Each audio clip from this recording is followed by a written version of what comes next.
What's going on, guys? Before I start, I just want to say thank you to Red Rider for agreeing to do this. This was a awesome video. He went into great detail when it comes to the track and the ruts and how he made it. So yeah, with that being said, I want to say thank you to him, and also I want you guys to definitely go show him some love on his track and on his channel. They will both be linked down below. And yeah, with that being said, let's get into it.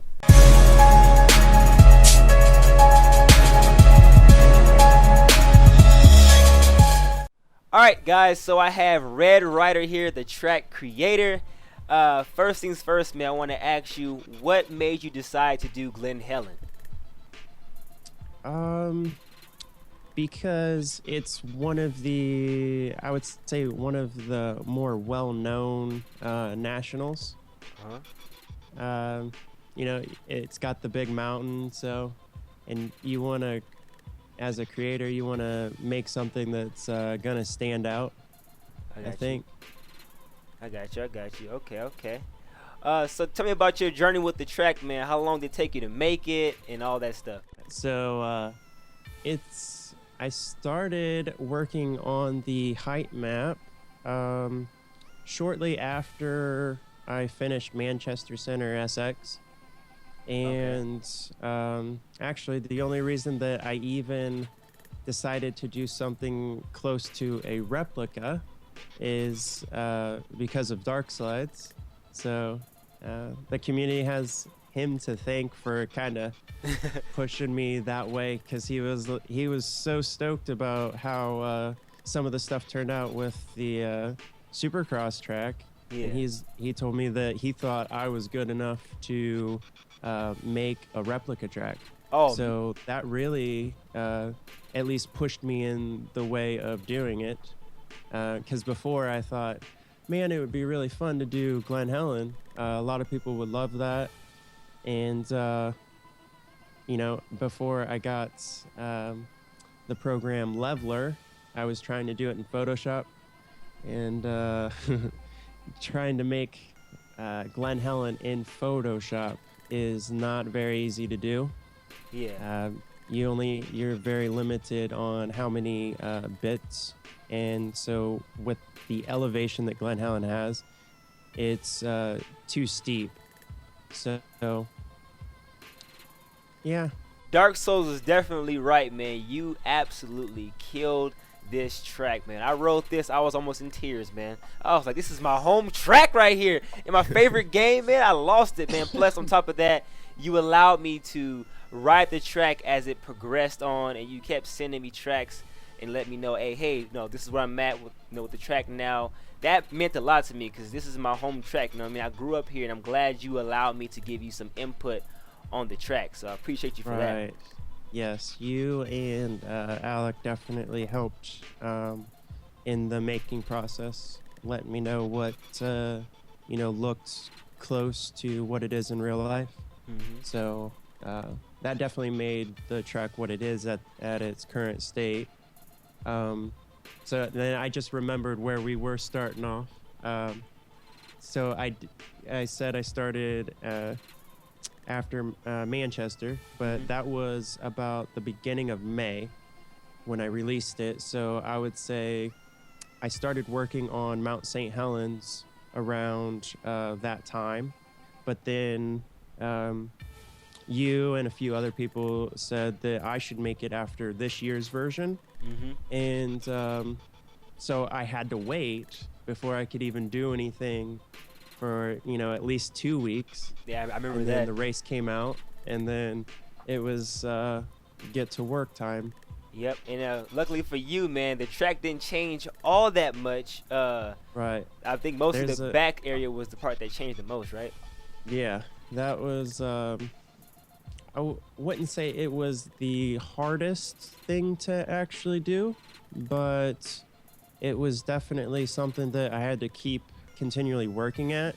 And even now, how the biggest downhill goes, it curves to the left like it would have the year before. Okay. Whereas this year, I think it was a little bit more straight.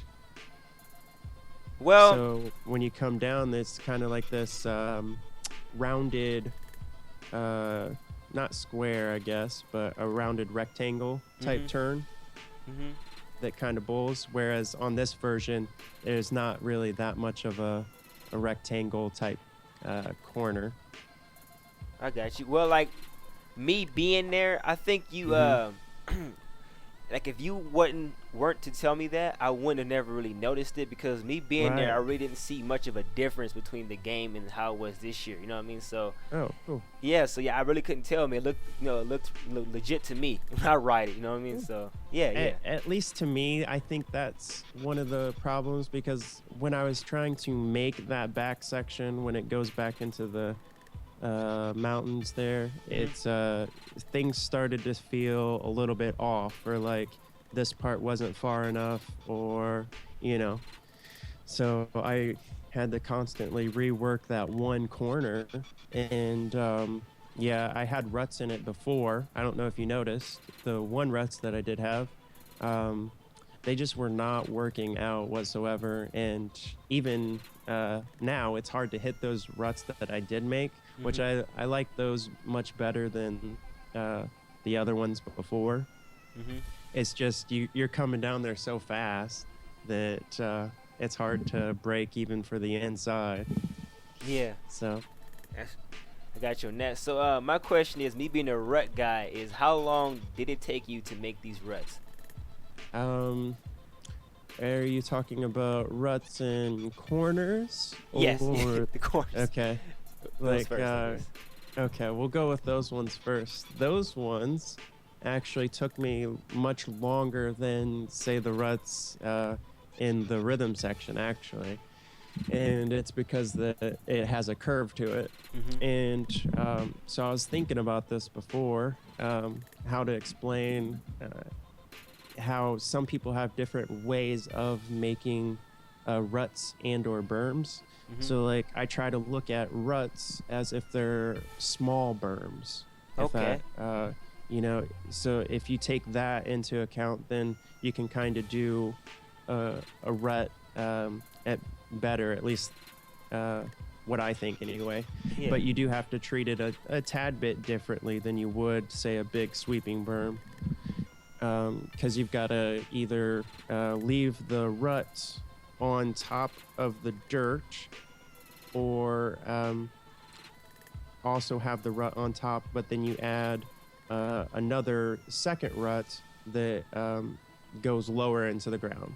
Wow. So that you have the rut. So you actually have two layers in Photoshop, one being more of the white opacity, which raises the dirt, and then the black part of the rut, which would raise down the height map. So wow, I did not even think that you put two ruts into one, huh?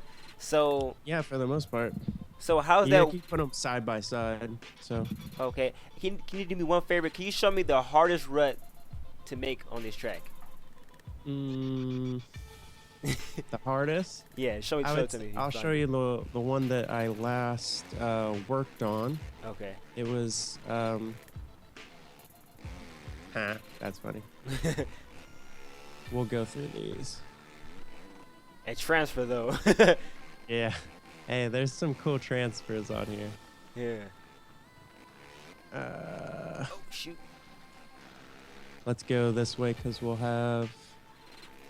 once you get into the banners, that's it. Yeah. These two corners, this one and the one before it, I spent quite a bit of time making these ruts. You can tell from even Alex's beta version that these ruts are slightly different. The one thing that I did differently with these is that there's also a layer in Photoshop that has all of the bumps throughout the ruts. So it's not as easy to just go straight through them. Yeah, yep. But there's also a fair amount of drag in the ruts as well. So that's something a little bit different. Whereas like if you notice on other tracks, you can just you can hit the rut and like you just keep going. Like Yeah, yep. I know exactly what you There's mean. no stop. But once you hit these, if you start to slow down, it's gonna suck you in. Yep. Now, the one thing I noticed about this, the one you're in right now, that rut, is that in this one I noticed that I can go into this one and go all the way through it, and most of the time, is pretty much all the time, I don't ever really get eaten by the rut. So, can you explain how you made that so possible? I recently just made this one and another one after that big downhill. I just in Leveler I smoothed out the beginning part of this rut, so it just kind of brought everything a little bit down, and the outsides it raised those up a little bit. So now you don't have, because before this second rut was almost unusable at a fast speed. Yeah. You had to really slow up to even get into it. Okay. But the downside, I would say, is that on this inside one, it's not nearly as grabby at the beginning. Yeah. So that's why you also get that where you come in hot and then you bounce out of it and then go into the other. Yeah. But yeah, if you hop through the one little part back here, you can get into that rut pretty cool. So, did Dark Slides make these bumps before these ruts? No. What he did, and it makes it look like it's it actually is super rough as it is.